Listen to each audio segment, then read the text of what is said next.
শীত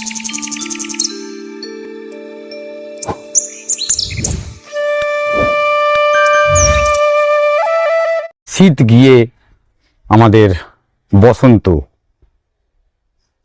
হোলি দোল সমস্ত কিছু কাটিয়ে আমাদের এই বসন্তকালে গাছের পাতা কিন্তু আর নেই। কিন্তু কিছু গাছে দেখতেই পাচ্ছেন, কিছু গাছের মধ্যে এই গাছটাই, তাতে ফুলে কিন্তু আজও ঠিক ভর্তি হয়ে রয়েছে যেরকমভাবে আগে ছিল আজ। কিন্তু এই বর্তমান পরিস্থিতিতে গাছের কিন্তু অনেক কিছু পরিচর্যা যেগুলো আমাদের পেন্ডিং হয়ে রয়েছে, আর সেই পেন্ডিং পরিচর্যাগুলো আমাদের কিন্তু সেরে নিতে হবে খুব তাড়াতাড়ি। গাছের দেখুন, সব গাছেই অল্প বিস্তর ফুল, কিছু গাছ চাইছে তার পরিচর্যা, মানে এত পরিমাণে কাজ করেছে গাছগুলো, এত পরিমাণে ফুল দিয়ে আমাদের মনোরঞ্জন করেছে, তাদের কিন্তু টাইম একটা দিন হলেও শেষ হবে। আইডি ধরে ধরে নাম করে ফুল দেখাবার কোনো প্রয়োজন আছে বলে আর মনে হয় না, কারণ আপনারা এই সমস্ত গাছের আইডির সঙ্গে অবগত আজকের দিনে। এই যে গাছগুলো, এই গাছগুলোর মধ্যে যে গাছগুলোকে তুলে ধরা হচ্ছে, এই সমস্ত গাছ আমি বলেছি কিছু পরিচর্যা, আর তার মধ্যে এই একটি গাছ দেখুন, আমরা সচরাচর মুরায়মা গাছটিকে দেখি, আমরা বলি বছরে একবারই ফুল হয়, কিন্তু আমার তো মনে হয় না সমস্ত জায়গায় যে সমস্ত গাছ একবারই ফুল হয় ঠিক তা নয়। এই গাছটিতে দেখুন, এই গাছটি লাস্ট 3 মাস 4 মাস ধরে আমি কন্টিনিউ দেখছি, একবার ফুল যাচ্ছে তো আর একবার চলে আসছে। চিত্রা গ্রুপের একটি গাছ মুরায়মা, আর তাতে কিন্তু ফুলের বাহার কন্টিনিউয়াস ফ্লাওয়ারিং হয়ে চলেছে। জানি না কতদিন হবে ঠিক এইভাবে, কিন্তু আজও পর্যন্ত প্রচণ্ড ফুল আসছে যাচ্ছে, নতুন পাতা গজাচ্ছে, আর এই নতুন পাতা গজানোর পেছনেই কিন্তু অনেক বড় রহস্য লুকিয়ে আছে, আর সেটি হচ্ছে গাছের পরিচর্যার একটি বিশেষ অঙ্গ।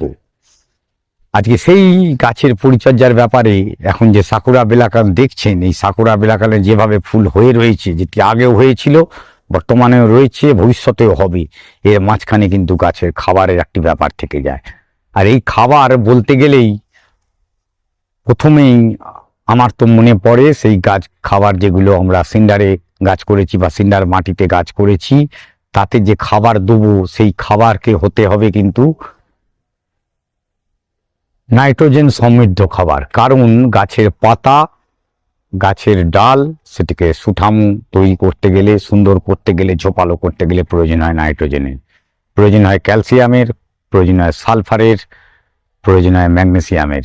এই 4খানি যৌগ কিন্তু সবচেয়ে প্রথমে লাগে, তারপরে আসে আপনার ফসফেট, গাছের গোড়ার শিকড় তৈরি করে, পটাশিয়াম, যেটি খুব অল্প পরিমাণ হলেও চলে, গাছে কিন্তু পটাশিয়ামের জন্য অতিরিক্ত পটাশিয়াম মিশিয়ে গাছের অতিরিক্ত কুঁড়ি আনার প্রবণতা কিন্তু খুব ডেঞ্জারাস হতে পারে।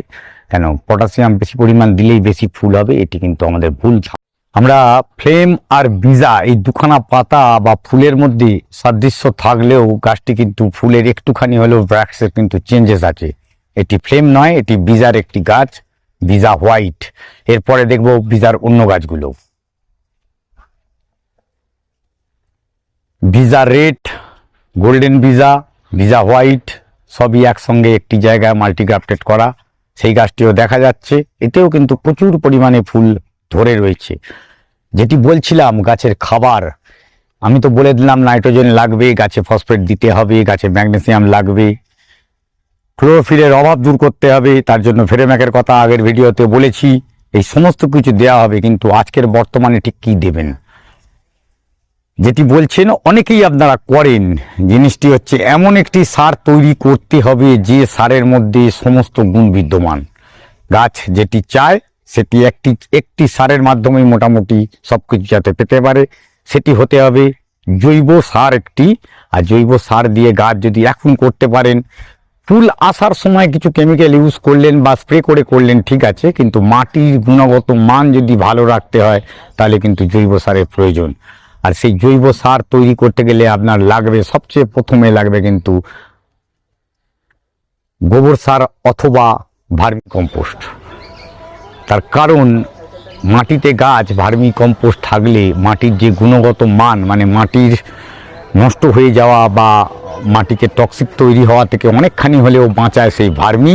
আর সেই ভার্মির সঙ্গে আপনারা যদি হাড় গুঁড়ো, শিংকুচি, সর্ষে খোল, নিম খোল, বাদাম খোল যেগুলোই মেশান, সেই জিনিসগুলোকে মিশিয়ে একটি জায়গায় জল ছড়া দিয়ে মিনিমাম 15 থেকে 20 দিন রাখতে হবে মিনিমাম। তার থেকে বেশি রাখলে আরও ভালো। এটি রাখলেই দেখবেন প্রচুর পরিমাণে হিট জেনারেট করবে, আর হিট জেনারেট হয়ে যাওয়ার পরেই জিনিসটি আস্তে আস্তে ডিকম্পোস্টিং চালু করবে। দেখতে পাচ্ছেন ফায়ার অপালের ফুলে সত্যি আগুন লেগেছে, বসন্তে আগুন লেগেছে গাছে।